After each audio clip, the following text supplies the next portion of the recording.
அன்பான உறவுகளுக்கு வணக்கங்க. மீனா அலறி அடிச்சுட்டு ஓடுறாங்க. நம்ம தலைவன்ட்டயும், முத்துக்கிட்டயும் சொல்லிடுறாங்க. இந்த மாரி பணத்த அடிச்சுட்டாங்கன்னு. "என்ன மீனா இப்படி பண்ணிட்ட? அங்க அண்ணாமலா, ஆத்தாக்காரி எல்லாம் போச்சு, போச்சு. இவ என்ன 4 முழ பூவ எடுத்துட்டு போறேன்னு நெனச்சாளா? ஐயோ! போச்சே, போச்சே" அப்படின்னு தவிக்கிறாங்க. இவளுக்கு பொறுப்பும் இல்ல, ஒண்ணும் இல்ல. என்னைக்கு தான் பொறுப்பா நடந்திருக்கா? ஆய் ஊய்ன்னு குதிக்கிறாங்க, கத்துறாங்க. அப்படியே பார்க்குறாங்களா, மீனா என்ன பண்றதுன்னு தெரியாம, "இது கண்டிப்பா அந்த சிந்தாமணி வேலையா தான் இருக்கும். நான் இங்க போறேன்" அப்படின்னு சொல்லிட்டு கிளம்புறாங்க. சிந்தாமணி வீட்டுக்கு போயிட்டு அவ பார்த்தா, வந்துட்டால, "இந்தா வர்றாடா டேய், பார்றா இந்த இத தான்டா கண்கொள்ளா காட்சிய தான்டா நான் காணணும்னு ரெடியா இருந்தேன்" அப்படின்னு கால் மேல கால் போட்டு உட்காந்துட்டு இருக்கு சிந்தாமணி. அப்படியே ஓடி போய் அலறி அடிச்சு, "இங்க பாருங்க, எனக்கு எங்க எங்க வீட்டு பணத்த குடுத்துருங்க.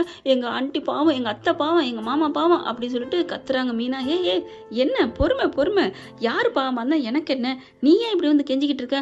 ஏய் இங்க பாரு சிந்தாமணி, என்னது மரியாதை குடுக்கணும், இல்லைன்னா நீ வந்த காரியம் நடக்காது" அப்படி சொல்ல, சரிடி காரியான்னா கழுத கால்ல பிடிக்கன்னு சொல்லியிருக்காங்க அப்படின்னுட்டு மீனா மனசுல நினைச்சிட்டு என்ன பண்ணிட்டாங்க, "இங்க பாருங்க சிந்தாமணி, சிந்தாமணி மேடம், ஓ அப்படின்ட்டு, ஓகே தம்பிக்கு அத்தையாக போறா, அதனால பரவாயில்ல அப்படின்ட்டு, இங்க பாருங்க சிந்தாமணி மேடம், அதுதான் சூப்பர் கண்ணு, சொல்லு கண்ணு, என்ன கண்ணு, இங்க பாரு என் பணத்தை எடுத்துட்டு இந்த மாதிரிலாம் பண்ணாத, கண்டிப்பா அது உன் ஆளுங்க தான் எடுத்திருக்காங்க, தயவு செஞ்சு சொல்றதை கேளு ப்ளீஸ்" அப்படின்னு சொல்லி கெஞ்ச, "நாங்க எடுத்தோமா, யார்டி சொன்னா, அதெல்லாம் எடுக்கல, எனக்கு தெரியாது, எனக்கு ஏலம் விட போறாங்க, நேரம் ஆயிடுச்சு, நான் கிளம்புறேன்" அப்படின்னு. "டேய் கிளம்புங்கடா, இங்க பாரு சிந்தாமணி, சிந்தாமணிங்கள அப்படியே கண்டுக்காம போகுது, அப்படியே கண்டுக்காம அப்படி போற" அப்படின்னு செம்ம கண்டாடுறாங்க. "ஏய் இடத்த காலி பண்றி, அந்த வீடு எனக்கு தான், யாராலையும் ஒன்றும் பண்ண முடியாது, ஓகேவா, வரட்டா" அப்படின்னு சிந்தாமணி கெத்தா அப்படியே பயங்கர சினிமா வெளி லெவலுக்கு போயிட்டு இருக்குது. அப்படியே அசிங்கப்பட்டு அவமானப்பட்டு மீனா நிற்கிறாங்க. நம்ம பொண்டாட்டி இந்த மாதிரி அந்த பட்டு இந்த பட்டு எல்லா பட்டுலையும் நிற்பான்ட்டு நம்ம பிள்ளை பட்டுன்னு டக்குன்னு வந்து நிற்கிறாரு. "மீனா" அப்படி சொல்லிட்டு, "என்னங்க இவ அப்படி இப்படின்னு பட்டு பட்டுன்னு சொல்லிட்டு போயிட்டாங்க" அப்படின்னு சொல்ல, அந்த மாதிரி அவள் பட்டு தெரிச்ச மாதிரி சொல்லுவான்னு நினச்சி தான் நானும் பட்டுன்னு ஓடி வந்தேன் மீனா அப்படிங்கிறாங்க. இப்போ என்னங்க பண்ணுறது, சட்டு புட்டுன்னு அவள் ஏலத்தை விட்டு வீட்டை வாங்கிட்டு போயிடுவாளே, பத்திரம் கண்ணில் படாமலே போயிருமே. கண்ணில் பட்டு தான் போகும், ஆனால் கண்ணில் பட்டாலும் படாட்டியும் அந்த பத்திரம் நமக்கு தான் வரும், நீ ஏன் பயப்படுற அப்படின்னு சொல்லிட்டு, "எப்படிங்க விடு, அம்மாவுக்கு ஐடியா, மாமா நம்பியிருக்கில், நீ ஏன்டா, வா டக்கு டக்குன்னு செய்வோம்" அப்படிங்கல. "எங்கே போகிறோம், அதெல்லாம் ஒரு காரியத்தை ஆறப்படக்கூடாதா, பட்டு பட்டுன்னு செஞ்சே ஆகணும், கிளம்பு" அப்படின்னு சொல்லிட்டு கிளம்பி போகிறாங்களா. எங்கே போகிறாங்க அப்படின்னா அது சஸ்பென்ஸுங்க. இப்போ பார்த்தீங்கன்னா ஏலத்துக்கு போயிடுறாங்க. ஃபைனான்சியரும் சிந்தாமணி எல்லாரும் வந்துடுறாங்க. ஏலம் விடுறது பூரா அந்த சிந்தாமணி ஆளுங்க தான் வந்து உட்காந்துருக்குறாங்க. கேட்குறாங்க, அவங்க வாங்கின காசுலேருந்து 1,00,000, 50,000, 1,00,000 அப்படின்னு ஏற்றிக்கிட்டே வந்துக்கிட்டு இருக்காங்களா. ஏற்றிக்கிட்டு இருக்கையில் பார்த்தா அடுத்து என்ன பண்ணுறாங்க, "என்னங்க நையே நையின்ட்டு டக்குன்னு ஒரு 5,00,000 தூக்கி வைங்களேன்" அப்படிங்கிறாங்க. திடீர்னு பார்த்தீங்கன்னா ஏலம் நடந்துகிட்டே இருக்கு. அந்த ஃபைனான்சியர் என்ன பண்ணுறாரு, "ஸ்டாப், நிறுத்துங்க" அப்படிங்கிறாங்க. "ஏன் அவ அவ" அப்படிங்கிற மாதிரி திரும்ப, அப்படிலாம் சொல்லலை, நானா சும்மா அந்த ஆன் தி ஸ்பாட்டில் வந்துச்சு. "எதுக்கு சார், எதுக்கு நிப்பாட்டுறீங்க, இங்கே பாருங்க, இந்த கேன்சல் பண்ணிடுறோங்க, இந்த ஏலத்தை நான் ரத்து பண்ணுறேன்." "என்ன சார் பாதி ஓடிட்டுருக்கு?" "இல்லைங்க, நான் வாபஸ் வாங்குறேங்க, இந்த ஏலம்லாம் வேணாம், கேன்சல் பண்ணுங்க." சிந்தாமணி வந்துட்டு ஃபைனான்சியரை பார்க்குது. "சார் என்ன என்ன என்ன நினச்சிட்டு இருக்கீங்க?" "மேடம் மேடம் அதெல்லாம் வேணாம் மேடம், எனக்கு இப்போதைக்கு இது வேணாம்." "ஹலோ, உங்களுக்கு வேணாட்டி பரவாயில்ல, நீங்கள் எதுக்கு வாபஸ் வாங்குறீங்க?" "சார் வேணாம் சார்" அப்படின்னு இங்கிட்டு திரும்ப சிந்தாமணி அவரை பிடிச்சி இழுக்குது. "ஏன் வேணாங்கிறீங்க, இங்கே பாருங்க, முடிக்கட்டும், அம்புட்டு நம்ம ஆளுங்க தானே, முடிச்சுக்கட்டும்" அப்படிங்கல. "இல்லை மேடம், எங்கள் அப்பா தவறிட்டாரு" அப்படின்னு சொல்ல. "என்னது தவறிட்டாரா?" "ஆமாம் மேடம், இதுதான் போகிறதுக்கு காரணமா?" "ஆமாம், நான் உடனே கிளம்பணும்." "சார் சார் ப்ளீஸ் சார், இதை கேன்சல் பண்ணுங்க" அப்படிங்கிறாங்க. "எதுக்கு பார்" அப்படிங்கல. "எங்கள் அப்பா தவறிட்டாருங்கல." சிந்தாமணி பார்க்குது. "இங்கே பாருங்க சார், என்ன பொய் சொல்கிறீங்களா? உங்கள் அப்பாவெல்லாம் இந்த உலகத்தை விட்டு போய் எத்தனையோ வருஷம் ஆச்சுன்னு நீங்களே சொல்லியிருக்கீங்க, இப்போ என்ன?" "ஐயோ முதலே உளறிட்டோமா" அப்படின்ட்டு, "இல்லை மேடம், எனக்கு முக்கியமான வேலை இருக்குது." "முக்கியமான வேலையெல்லாம் இல்லை, உண்மையை சொல்லுங்க" அப்படிங்கல. "இங்கே பாருங்கள் மேடம், நான் ஃபைனான்ஸ் பண்ணியிருக்கேன் தான், இல்லைங்கல, ஆனால் எனக்கு என் தொழில் முக்கியம், உங்களுக்கு நான் உதவ போயிட்டு எனக்கு ஏதாவது ஆயிடுச்சுன்னா, அதனால இந்த இதை கேன்சல் பண்ணுங்க" அப்படிங்கிறாங்க. "கேன்சல்லாம் பண்ண முடியாதுப்பா." "ஏன் சார், நான் தானே பண்ணியிருக்கேன், நானே கம்பெனியில் வாபஸ் வாங்கிக்கிறேன்" அப்படி சொல்ல. அதெல்லாம் முடியாது, பாதி ஏலத்தை விட்டுட்டுலாம் நிற்க முடியாதுப்பா, ஒன்று வர்றதுக்கு முன்னாடி சொல்லிக்கணும், இல்லை முடிஞ்சதுக்கப்புறம் சொல்லிக்கணும், அதுக்கு மேலே ஒன்றும் பண்ண முடியாது" அப்படிங்கல. ஃபைனான்ஸ் என்ன பண்ணுறாங்க, அந்த ஆளுங்களை பூரா பார்க்குறாங்க. ஏன்னா அந்த ஃபைனான்சியரை வச்சு தான் இந்த ஆளுங்களாம் கூட்டு வந்தாங்க. சிந்தாமணி இவர்கிட்ட தாங்க ஒப்படைச்சிருக்கு. அதனால அந்த ஆளுங்கள பூரா பார்க்குறாங்க. இங்க பாருங்க காய்ஸ், நீங்க எல்லாம் வந்திருக்கீங்க. எனக்கு சந்தோஷம். நீங்க எனக்காக வந்திருக்கீங்கன்னு எனக்கு தெரியும். நான் நம்புறேன். இப்ப நீங்க ஏல எடுத்தது போதும். இதோட முடிச்சுக்கோங்க அப்படி சொல்ல, சிந்தாமணி பாக்குது. ஐயோ, ஏன் 38 லட்சமே வரலையே அப்படிங்கல. நான் என்ன பண்ண முடியும்? கேன்சல் பண்ணிட்டா அவங்க கிட்ட இருந்து 38 லட்சத்தை வாங்கலாம், இல்லைன்னா ஒண்ணும் பண்ண முடியாது அப்படின்னு சொல்ல பாக்குறாங்களா. ஐயோ, என்னது அப்படிங்கல. அவங்க ஏலம் விடுறவங்க என்ன பண்றாங்க, என்ன சார் இதுக்கு மேல யாராவது கேக்குறீங்களா? அந்த ஏலம் எடுத்தாலும் அந்த ஃபைனான்சியர் வச்சாலு, அதனால எனக்கு அவ்வளவுதாங்க, இதுக்கு மேல வேணாம் அப்படிங்கிறாங்க. ஓகே, சிந்தாமணி பாக்குறாங்க. நீங்க ஏலத்தை ரத்து பண்ணா பரவாயில்ல, நீங்க விட்டுட்டீங்க, இதோட முடிச்சுக்க வேண்டியதான் அப்படின்னு சொல்லிட்டு, ஏன்டா அப்படி பண்ண, எதுக்கு இப்படி பண்ண அப்படின்னு சொல்லிட்டு, இங்க பாருங்க மேடம், அதோட அவ்வளவுதான். இனிமே அப்படிங்கிற. இனிமே என்ன? இனிமே உனக்கு நான் காசு தர மாட்டேன், ஒண்ணும் தர மாட்டேன். அட போங்க மேடம், நீங்க காசு கொடுக்கறத வச்சு நான் என்ன பண்ண போறேன்? எனக்கு என் குடும்பம், என் தொழில் எல்லாம் முக்கியம் அப்படின்னு சொல்லிட்டு, சார் இதெல்லாம் ரத்து பண்ணுங்க அப்படின்னு சொல்லிடுறாங்க. அதுக்கப்புறம் பணத்தை கொடுத்துட்டு எவ்வளவுக்கு குறைச்ச அளவுக்கு ஏலம் எடுத்தாங்களோ அவங்களுக்கே கொடுத்துருவோம் அப்படிங்கல. வேணாம் சார், நான் தான் சொல்றேன்ல, இது எல்லாமே எங்கது தான் அப்படின்னு சொல்லிட்டு எல்லா பணத்தையும் கொடுத்துடுறாங்க. வேற வழியே இல்லை. பத்திரத்தையும் கொடுத்துருது சிந்தாமணி. அது கொடுத்த காசை விட கம்மியா தாங்க வாங்குது. ஆண்டவன் ஆப்பு வச்சானா அடுத்து எல்லாம் முடிஞ்சிருது. வெளியில வர்றாங்க. இந்த பக்கத்து வந்த கையோட சிந்தாமணி என்ன பண்ணுது, ஃபைனான்சரை பார்த்து, ஏன் இப்படி பண்ணீங்க, எதுக்கு இப்படி பண்ணீங்க, போச்சு எனக்கு முதலுக்கு மோசமா போச்சு அப்படின்னு கத்த. என்ன மேடம் உங்களுக்காவது முதலுக்கு போச்சு, என் பொழப்பே போயிருக்கும் தெரியுமா அப்படிங்கல.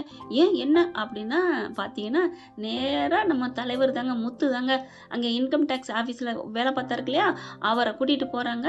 அதாவது அதாவது இங்கிலீஷ் மீடியம் கத்துக்கிட்டாங்கல்ல, அந்த ஆளு தாங்க. அவரை கூட்டிட்டு போயிட்டு, இங்க பாருங்க, நீங்க நாளைக்கு ஏலத்தை மட்டும் எடுத்தீங்கன்னா உங்க இது எல்லாத்தையும் நான் மண்டாவெல்லாம் ஏத்திடுவேன். சார் நான் தான் எல்லா உதவியும் பண்ணிட்டேனே, அப்புறம் என்ன சார் மறுபடியும் வரீங்கன்னு ஃபைனான்சியர் கேட்க, அதெல்லாம் முடியாது, நீ சொல்லி ஒரு புண்ணியம் இல்லையே, இப்ப பத்திரம் சிந்தாமணிட்டு தானே இருக்கு, நாளைக்கு ஏலம் உடையில எங்களுக்கு இல்லாம போயிருமே, அதனால நீ தான் தடுக்கணும். அப்படி மட்டும் இல்லைன்னு வச்சுக்கேன், இல்லைன்னா இந்த பார், உனக்கு எதிரான நான் நிறைய சேகரிச்சுட்டேன், அம்பட்டையும் கொண்டு வருவேன், உன் சொத்து பத்து எல்லாம் முடங்கிடும், உன் பொழப்பும் போயிடும், அடுத்து எந்த பொழப்புமே நீ பண்ண முடியாது அப்படிங்கிற. சார் சார் அப்படிலாம் சொல்லாதீங்க சார், அப்படிலாம் செய்யாதீங்க சார் அப்படின்னு கெஞ்ச ஆரம்பிக்கிறாரு. அது மட்டும் இல்லப்பா, உன் வீட்டுல உன் 2 பொண்டாட்டி இருக்கா? ஆமா, 2 பொண்டாட்டி லெட்டு மாதிரி குழந்தைங்களாம் இருக்கா? ஆமா, அவங்க எல்லாரையும் தூக்கி எங்க கஸ்டடியில் வச்சிருக்கோம் தெரியுமா? சார் அப்படிலாம் பண்ணிடாதீங்க சார், அப்படின்னா நான் சொன்ன மாதிரி செய், ஓகேவா அப்படி சொல்ல, சரிங்க சார் சரிங்க சார் அப்படின்னு சொல்லிடுறாங்க. அதுக்கப்புறம் வேகமா போன் அடிக்கிறாரு. இவங்க முத்து கிளம்பிடுறாங்க. உன்னை நான் நம்புறேன் அப்படின்னுட்டு இந்த ஃபைனான்ஸ் என்ன பண்றா, பொண்டாட்டிக்கு போன் அடிச்சா, ஏமா நீங்க எப்படி மறீங்க, எங்களை நிறைய பேர் அடைச்சி வச்சிருக்காங்க, அவங்க சொல்ற மாதிரி கேட்டுருங்க ப்ளீஸ் அப்படின்னு சொல்ல, சரிம்மா பத்திரமா இருங்க, நான் அவங்க சொன்ன மாதிரி கேட்டுக்கிறேன் அப்படின்னு சொல்லிட்டு முத்து போன் அவனை கூப்பிட்டு, இங்க பார்ப்பா முத்து, என் பொண்டாட்டி எதுவும் பண்ணிடாதப்பா, நான் நீ சொன்ன மாதிரியே நடந்துக்கிறேன், அந்த பயம் இருக்கணும் அப்படின்னு சொல்லிட்டு அங்க என்ன பண்றாங்க, ஏலம் ஒரு இடத்துக்கு போயிடுறாங்க. முத்து என்ன பண்றாரு, அங்க அவங்க வீட்டுக்கு போறாரு, ஃபைனான்சியர் வீட்டுக்கு. ரொம்ப நன்றிங்கம்மா அப்படின்னு சொல்ல, இருக்கட்டும் தம்பி, என் புருஷன் இப்பெல்லாம் ஒரு பாவ செயல் பண்ணுவார் நான் நினைக்கவே இல்லை, பார்த்தா அவங்களாம் யாருமே கட்டு போடலைங்க, எங்களை கட்டி போட்டிருக்காங்க, அடைச்சிருக்காங்க, எங்களை காப்பாத்துங்க அப்படின்னு பொய் சொல்லி அழுதுருக்காங்க.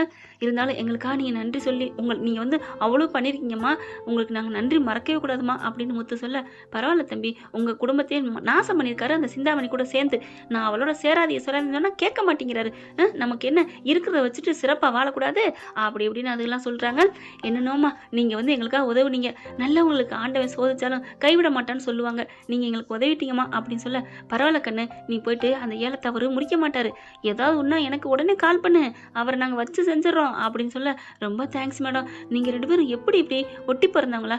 இல்லம்மா, எங்களை எப்படியோ எனக்கு தெரியாம இவளுக்கு தெரியாம என்ன கல்யாணம் பண்ணிட்டாரு, இவ என்ன பாவம் பண்ணா அப்படின்னு நான் என்ன பாவம் பண்ணேன்னு இவளும் 2 பேரும் ஒண்ணு சேர்ந்தே வாழ்றப்பா, அது அப்படித்தான் ஊரு இதுங்கிட்டே தெரியும், அங்கிட்டு இங்கிட்டு காசுன்னு நாங்க குடும்பமா பிள்ளைய விட்டியே வளர்த்துக்கிட்டு இருக்கோம் அப்படிங்கல. ரொம்ப நல்லவங்கம்மா நீங்க, உங்க நல்ல மனசுக்கு நீங்க நல்லா இருப்பீங்க அப்படின்னு சொல்லிட்டு அங்கேருந்து கிளம்புறாங்க. அப்படியே அதை தாங்க சொல்றாங்க. சிந்தாமணிட்ட ஃபைனான்சியர் சொல்லி முடிக்கிறாரு இதுதான் நடந்ததுன்னு. ஓ, பொண்டாட்டி பிள்ளையில வந்து மடக்கணும்னு என் கனவு லட்சியத்தை முறியடிச்சிட்டியடா, உனக்கு நான் எவ்வளவு வேணாலும் செஞ்சு கொடுத்துருப்பேன்ல மேடம், எனக்கு சொத்து பத்து போச்சுன்னா நீங்க செஞ்சு குடிச்சிருவீங்க, அது ஓகே தான், ஆனா நான் தேடினாலும் கிடைக்காத பாவப்பட்ட ஜென்மம் என் 2 பொண்டாட்டியும். நான் அவங்கள வந்து ஏமாத்தான் கல்யாணம் பண்ணேன், ஆனாலும் அவங்க 2 பேரும் அப்படி சொக்க தங்கம், அந்த மாதிரி பொண்டாட்டி தேடினாலும் கிடைக்காது, அதை விட என் பிள்ளைங்க மணி முத்து, அந்த மாதிரி பிள்ளைங்களும் எனக்கு கிடைக்காது, அந்த மாதிரி ஆளுகளுக்கு நடுவில் இருந்தே உன் கூட சேர்ந்ததுனாலதான் நான் இப்படி ஒரு விஷக்கிருமியா மாறிட்டேன், ஆனா இனிமே நான் அப்படி மாற மாட்டேன், அதனாலதான் நான் நல்லது பண்ணிட்டேன் அப்படின்னு பாத்திரத்தை பிடிங்க, இந்தாங்க முத்து வச்சுக்கோங்க, நான் பண்ண பாவத்துக்கு மன்னிப்பு கேட்டுக்கிறேன் அப்படி சொல்ல, சூப்பர் சார். தப்பு பண்றவன் மனுஷனோட இயல்பு. ஆனா அத திருத்திக்கிறான் பாரு, அது தெய்வத்தோட இயல்புன்னு சொல்லுவாங்க. நீ தெய்வம் ஆயிட்டயா, நீ விசாரிச்சிட்டியா, கிளம்பியா அப்படின்னு சொல்லிட்டு கிளம்ப சிந்தாமணி மட்டும் செம்ம காண்டாகுது. ச்சே, எல்லாம் போச்சே, இந்த ஃபைனான்சியரால எல்லாம் போச்சு அப்படின்னு சொல்லிட்டு அப்படியே இடிச்சுக்கிட்டு இருக்கல. ஃபைனான்சியர் என்ன பண்றாரு, வாங்க மேடம் போவோம், இங்க இருந்து என்ன பண்ண போறீங்க, அட வாங்க, ஏய் விடு விடு, அட வாங்க மேடம் அப்படின்னு பிடிச்சி இழுத்துட்டு போக, ஏய் இரு ஒரு நிமிஷம் அப்படின்னு விஜயா வருது. விஜயா வந்தோன்னா அப்படி பாக்குறாங்களா, பலான்னு 2 கணத்துல அடிச்சு காதை பிடிச்சு அப்படியே ஆட்டுன்னு ஆட்டுது. பாவி படுபாவி, என் குடும்பத்தையே கெடுக்கவாடி கூட வந்து குளிப்பறிச்ச பகைய உறவாடி கெடுன்னு அப்படின்னு விஜயா வச்சு துவம்சம் பண்ணுது. அடுத்து பார்த்தா முத்து, அண்ணாமலை, மீனா எல்லாரும் ரொம்ப ஹாப்பியாகிறாங்க. ஃபைனான்சியருக்கு ரொம்ப ரொம்ப நன்றின்னு சொல்றாங்க. எங்க வீட்டுக்குள்ள வந்தப்பவே நீ ஒரு நேர்மையா நடந்தையா, அப்பவே எனக்கு பிடிச்சிச்சு, அடுத்த வாட்டி ஏன் அப்படி அந்தர்பல்ட்டி அடிச்ச அப்படின்னு அண்ணாமலை கேட்க, அதுக்கெல்லாம் நான் இவங்க சிந்தாமணி தான் காரணம் அப்படின்னு முத்துவும் ஃபைனான்சியரும் ஒரே மாதிரி சொல்றாங்க. அதுக்கப்புறம் எப்படியோ சார், நல்ல புள்ளைன்னா உங்களை மாதிரி ஒரு புள்ளைய பெக்கணும் சார், எப்படி ஒரு பிள்ளை பெற்றிருக்கீங்க சார், அதே மாதிரி வந்த மருமகளும் வீட்டுக்கு மாமியார் மாமனார் வரணும், அந்த குடும்பம் அந்த வீடு விட்டு போயிடக்கூடாதுன்னு என்னமா ஆளா பறந்துச்சு சார், சூப்பர் மருமக சார், ஏழையா இருந்தாலும் இப்படிதான் சார் குடும்பத்து மேல அக்கறை உள்ள மனுஷியா இருக்கணும் அப்படின்ட்டு அவங்க கிளம்புறாங்க. வாங்க மேடம் அப்படின்னு கூப்பிட, அடியே மீனா உன்னை தோக்கடிக்காம விட மாட்டேன்டி, என்ன பார்ட் 2 வாங்க மேடம் அப்படின்னு கூட்டிட்டு போறாங்க. எல்லாம் உன்னாலதான் அப்படின்னு திட்டிக்கிட்டே போறாங்களா. இங்க பார்த்தா இவர் ஃபைனான்சர் வீட்டுக்கு போறாரு. அதுங்க எல்லாம் பாத்தீங்கன்னா நல்லா நிக்குது, கை கால்லாம் அவுக்காம கட்டாம அவர் அறக்க பறக்க ஓடுறாரு. அங்க பார்த்தா எல்லாம் நல்லா இருந்தா, ஏய் உங்களை அவன் கட்டி போடலையா, யாரு கட்டி போட்டா, நாங்க சும்மா நடிச்சோம், அவர் எவ்வளவு நல்லவர் தெரியுமா அப்படின்னு சொல்ல, நல்லவர் தான், ஆனாலும் நீங்கள் சேர்ந்து என்னை ஏமாத்திட்டீங்கல்ல அப்படின்னு அந்த ஃபைனான்சர் சொல்ல, ஆமா உங்களை நம்பின நீங்க மட்டும் எல்லாரும் ஏமாத்துறீங்க, அப்புறம் எப்படி ஆண்டவன் ஆப்பு வப்பான்ல, சரி விடுங்க, இனிமே நான் சிந்தாமணி பக்கமே சேர மாட்டேன் அப்படின்னு சேர்ந்துடுறாங்க. எங்கிட்ட விஜயா முத்துவையும் மீனாவையும் கட்டி பிடிச்சு முத்தம் கொடுக்குறாங்க. ரொம்ப நன்றி, இனிமே அந்த மனோஜ் பைய வரட்டும், அவனுக்கு இருக்கு கச்சேரி அப்படிங்கிறாங்க. என்ன ஃப்ரெண்ட், இப்படிலாம் போக வாய்ப்புகள் இருக்கா, பார்க்கலாம். நம்மளும் இப்படிக்கா அப்படிக்கா நுழைஞ்சு ஒவ்வொரு விதமா ஆங்கிள் கதையில சொல்றோம், ஏதாவது ஒரு கதை பிரகாரம் டைரக்டர் கொண்டு வந்துட மாட்டாரா அப்படின்ட்டு. ஆனா நீ நல்லதா நினைக்கிறடி, நாங்க அப்படிலாம் நினைக்க முடியாது, சிவி சிங்காரிச்சு சின்ன பண்ணமாக்கி அதுக்கப்புறம் தான் ஒரு முடிவு கொண்டு வருவோம்னு டைரக்டர் முடிவு பண்ணிருக்காங்க. பார்க்கலாம் ஃப்ரெண்ட்ஸ், தேங்க்யூ. இந்த வீடியோ உங்களுக்கு பிடிச்சிருந்தா தயவு செய்து லைக் பண்ணுங்க. இன்னும் அப்டேட்ஸ்க்காக சேனலை சப்ஸ்கிரைப் பண்ண மறக்காதீங்க. நம்ம கிட்ட இருக்க எல்லா சேனல்ஸோட லேட்டஸ்ட் வீடியோ அப்டேட்ஸ்க்காக மேல ரைட் சைடுல காட்டுற லிங்கை கிளிக் பண்ணி வாட்ஸ்அப் குரூப்ல ஜாயின் பண்ணுங்க. உங்களிடம் விடைபெறுவது நான் உங்கள் மெஹர்.